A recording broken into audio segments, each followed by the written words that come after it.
Hello, welcome back to another video. So we're in my final episode of the Monsal Trail today. So it's been a bit of a muddled up series. I'll explain it later on.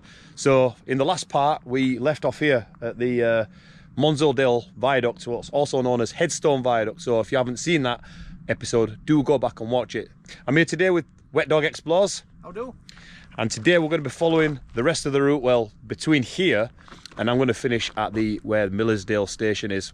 So we're continuing on from Headstone Viaduct. I'm going to see what we'll come across on the way. We are actually now onto an embankment, and coming up ahead we can see a bridge.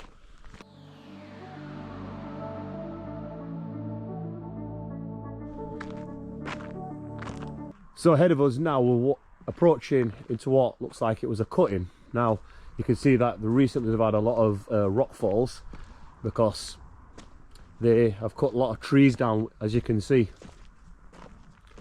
There's been a lot of rock falls on the Monsal Trail recently between Headstone and here. So we're now entering the cutting. We're coming up to what we can see a bridge in the distance. We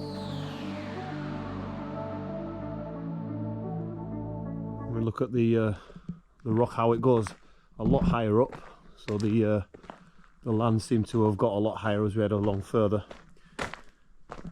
And the other side of the cutting seems to be a lot less in terms of height. So we'll look back that way towards Headstone Viaduct.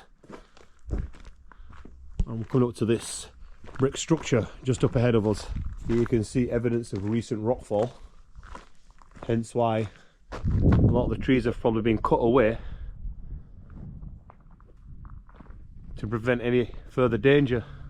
So we'll come to this brick over bridge. Looks like it's built out of, well, the base is mainly out of original stonework, and then the arch looks to be built out of blue engineering brick. And as you can see, there is quite a bit of a slope going on the side.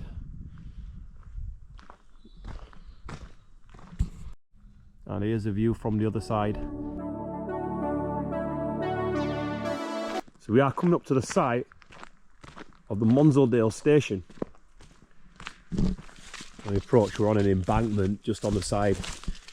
It's quite a high embankment as we look down into the valley.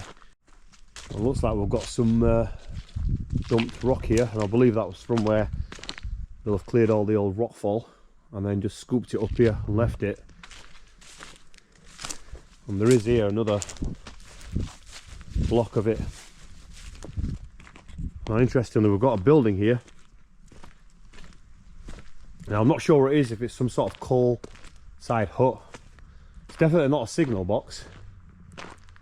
But this is just before you get to the site of the station. So it's built out of old red brick. A bit of concrete up there. And then in here, I mean, there's nothing in here, it's just a concrete base.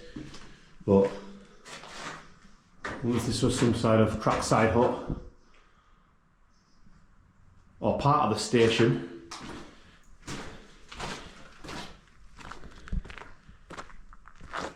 Give you a view of the other side. I mean, it surprises me that they've not demolished this, but they've converted the trail. So here we are at the site of Monsaldale station. You can see here that we've still got the platform in situ. I believe this was the upside platform. Correct me if I'm wrong. Well, this one was actually made out of stone. Now there was another platform on the other side. I'll show you that in a second. But this one still actually remains. Now this station was actually opened later on the line. So it opened in the 1st of September 1866, and it lasted until the 10th of August in 1959, and it fully closed on the 3rd of April in 1961. So this was one of the platforms. Before we do go, I believe that access was, in fact John is just coming through now, under a bridge which is just here, down into the village, coming up here and making its way onto the platform. So there's a footpath that actually goes behind here, and it takes you onto the platform, which I believe was the station access. So we would go down here off the platform.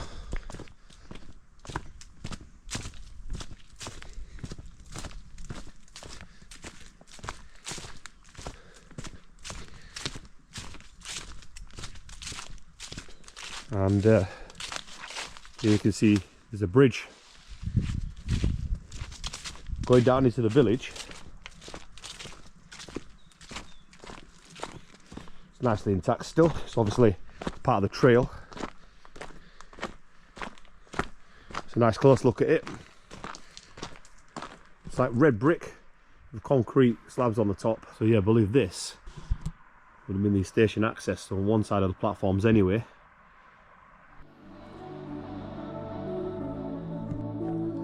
Now, this platform was actually built on a shelf slope. You can see the retaining wall behind here. How it goes into the hillside. Now on the other side would have been another platform. However, it wasn't made out of stone. It was actually made out of wood. Now we've got plenty of evidence that supports the remains of the platform. You can just see here some of the old wooden supports just down in the corner.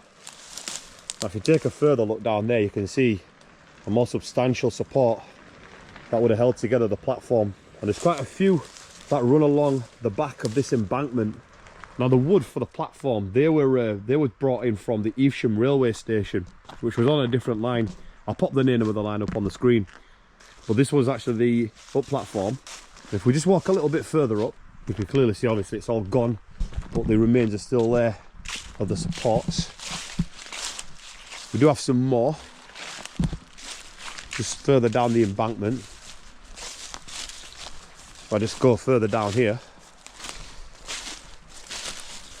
and I actually stood on one here that's overgrown with moss, and there's another one just there. You can see the base of it, and then there's one just hiding underneath that tree, and there's probably a lot more further along down the embankment. You can see one down in the far corner. Don't know if you can just make it out. So just beyond, you see the platform edge here of the stone platform. There would have been a line that had headed off here into like a loading bay. You can see just behind where the platform is,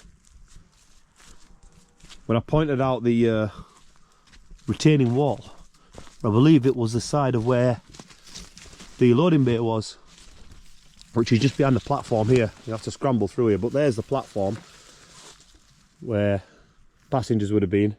But this here, you can see this retaining wall is the site of where the loading bay was. You can see up here, you can see some steelwork. So there, you can see behind the platform. And this would have been the loading bay. And you can see up here all the steelwork. I believe that there would have been some metal rods and cables going through or something.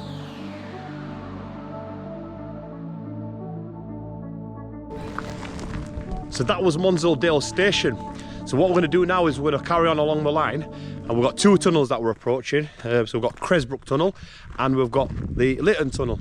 You can see the rock face on the side there. We've got the village of Cresbrook just down in the valley down here. So we are onto an embankment as we approach the Cresbrook Tunnel.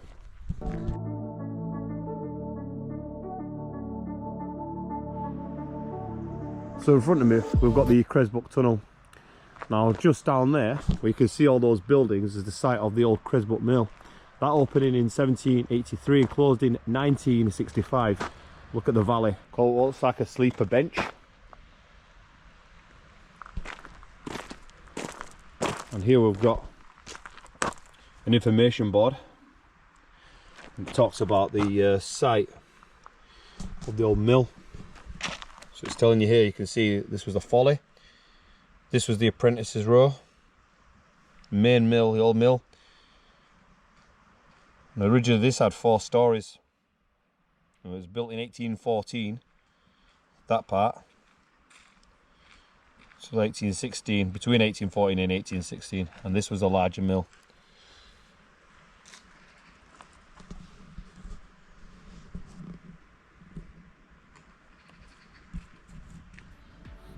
In 1873, the original mill was founded by a man named Sir Richard Arkwright, and it was opened as a cotton mill. The current larger Georgian mill was built in 1812 after the original was destroyed by fire. By 1967, the building received a Grade 2 listed building after it went bankrupt in 1965.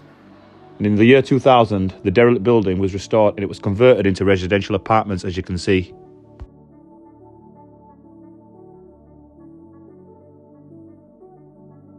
It's like here we've got, it's like a signal post. Still got some bolts on it. Looks like it was a lot higher up, because you can see this, it's been snapped up there. So here we've got the 471 yard Cresbrook tunnel. Like the arch, brick arch, and it's buried through the limestone. So just like all the other tunnels that we've done, again in 2011 these were reconverted, but prior to that the Monsal Trail still open in the 80s. Before these tunnels were converted, people had to divert off the track around the tunnels to get back on. Now this tunnel it's got an S shape to it. See the brick arches on the inside.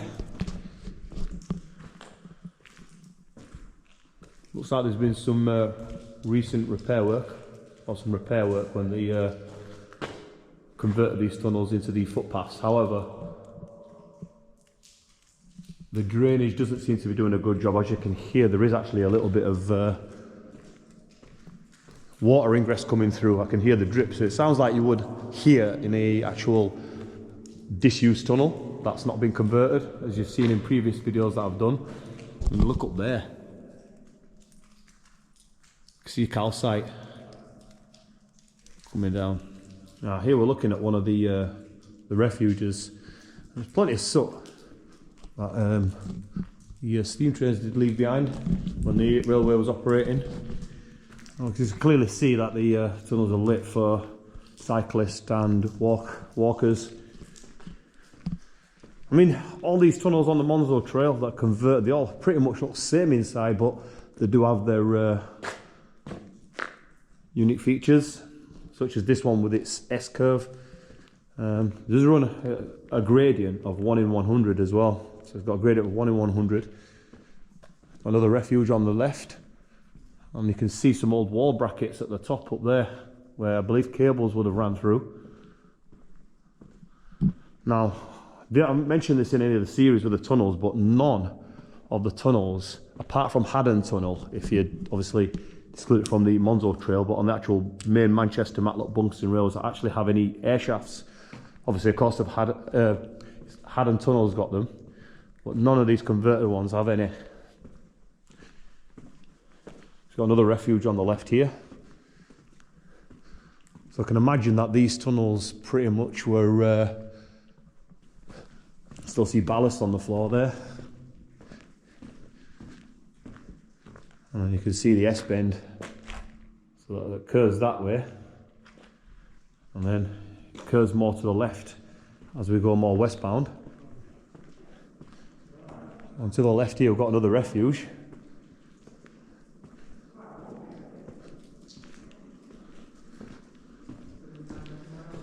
And there you can see how it straightens out, but I've had to actually walk on a bend so you can see.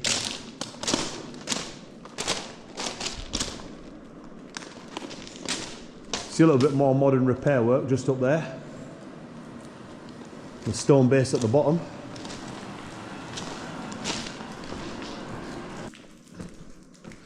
And this may be something the maintenance team have to be aware of.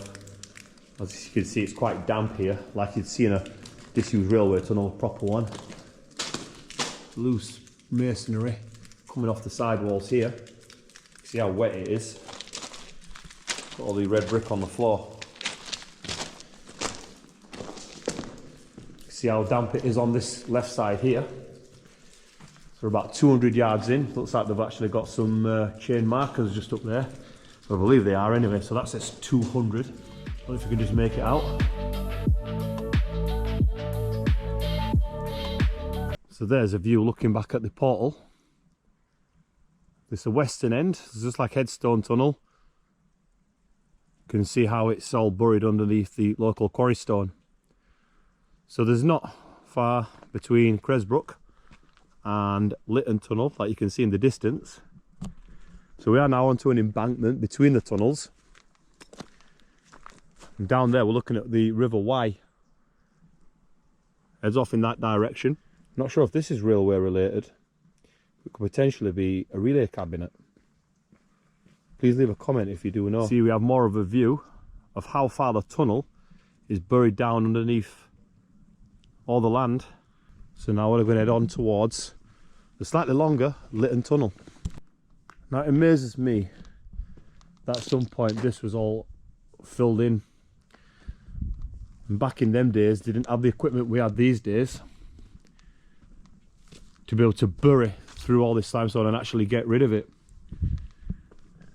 But you can see how substantial amounts of rock would have been blasted away. Well, it would be dynamite. And then obviously they would have had to have got rid of it, probably by hand or by cart. So here we are now, onto the next tunnel, Litton Tunnel. This is slightly longer, 515 yards in length. They're probably not going to anything different to you got in Litton Tunnel, apart from the shape of it. So you've got a voltage box just down there. And again, this was one of the other tunnels that was converted back in 2011. And this tunnel looks like it's got sloped brick walls. And this tunnel looks like it's got sloped brick walls. You can see a mixture of stonework and brickwork. Like I say, when you look at that, you can see the side walls. They've built them on a slant.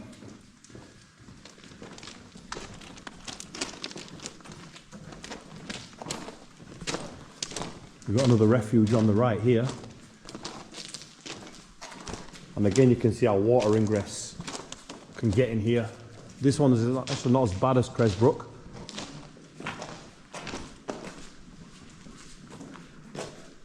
Let me look at that there. And then look up there, you can see a bit more water ingress coming down. You've got a bit of a drainage system where you can just see a pipe. Don't know if you can make that out up there. But we've got this drainage pipe that they've put in obviously as part of the conversion. It goes all the way over the top. You just see it there. Well, you better get out from under there because it's quite wet. So anyway, we're going to head on now towards Millersdale. We've got another refuge on the left here. A little bit of patchwork and repair there. You can see where the stone is, and they've obviously added some brick in there just to strengthen the side walls. Probably the reason why the tunnels were closed for so long.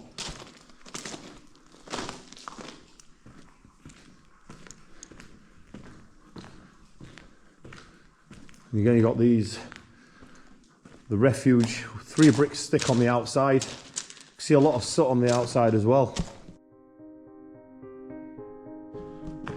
And I can see how it curves up to the northwest. And that's looking back towards the other portal, the eastern portal. I mean, like I said, these tunnels on this Monsal Trail are all quite the same, I'd say. Like I said, they do have their unique looks and features in terms of the shape and the length of them. But in terms of the masonry and the refuges, I'd say they all look pretty similar. Again, there you can see a bit more brick repair. Now, interestingly, we've got this very weird shaped refuge. It looks like it actually heads further back in. Goes on a slight curve, but this one's actually gated off, so I wonder if there's something in there that they don't want us to see or get to. But the shape of it inside is totally different. You can just see how far back it goes, and then it curves to the right a little bit.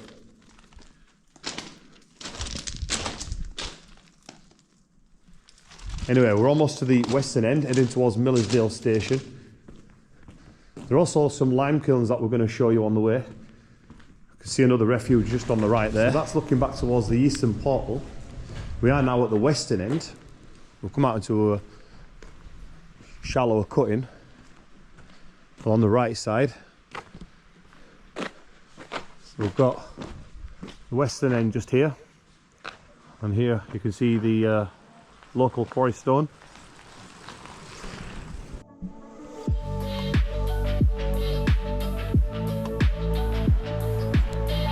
Right down there we've got the site of the Litton Mill, which is a textile mill.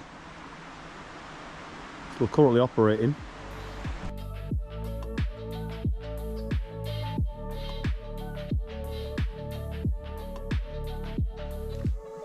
So like that bridge you saw just beyond Headstone Viaduct, we've got another one that looks quite similar. So this one, you can see the stone base. It's a farmer's access bridge, I believe, it carries a footpath over. So we've just ventured on top of the bridge just to have a look, and that's looking back towards Bakewell, and that's looking up towards Millersdale. Looks like you've got a footpath that goes down in towards Litton, and then we just ventured to the other side. You've got the Derbyshire Wildlife Trust's nature reserve, so Prestcliff Lees Nature Reserve, just up there.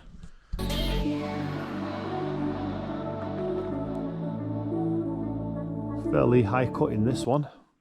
It's buried through the limestone. See how high it is on the other side. So now we're heading on towards Millersdale. It's actually known as the Litton Mill Railway Cutting, part of the Wye Valley.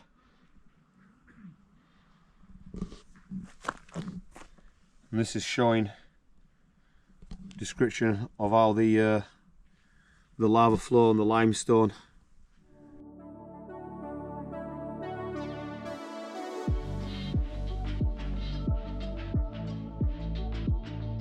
Now, before I do conclude the video or the series, I'll just give you an explanation of how the series works. So last year I actually explored between Millersdale station, which is where we're going to end this video, on towards the end of the Monsal Trail.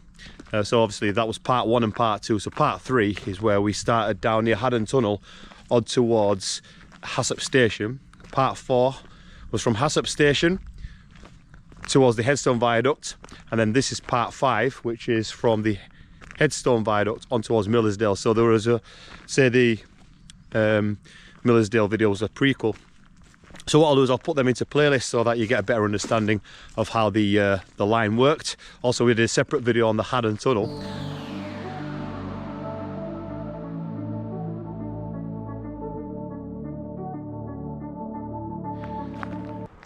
So we'll end the video on the series here. Thank you from myself and Wet Dog. Thanks, guys. If you do like disused railway videos, please subscribe to the channel. Subscribe to Wet Dogs as well. I'll leave a link in the description below. I'll leave a full link to the playlist, and I'll put all the videos of the line, the Manchester, Matlock and Buxton Junction Railway, in order on a playlist, so you can watch that, so you can make more sense of the line. Take care, and we'll see you next time. Bye bye.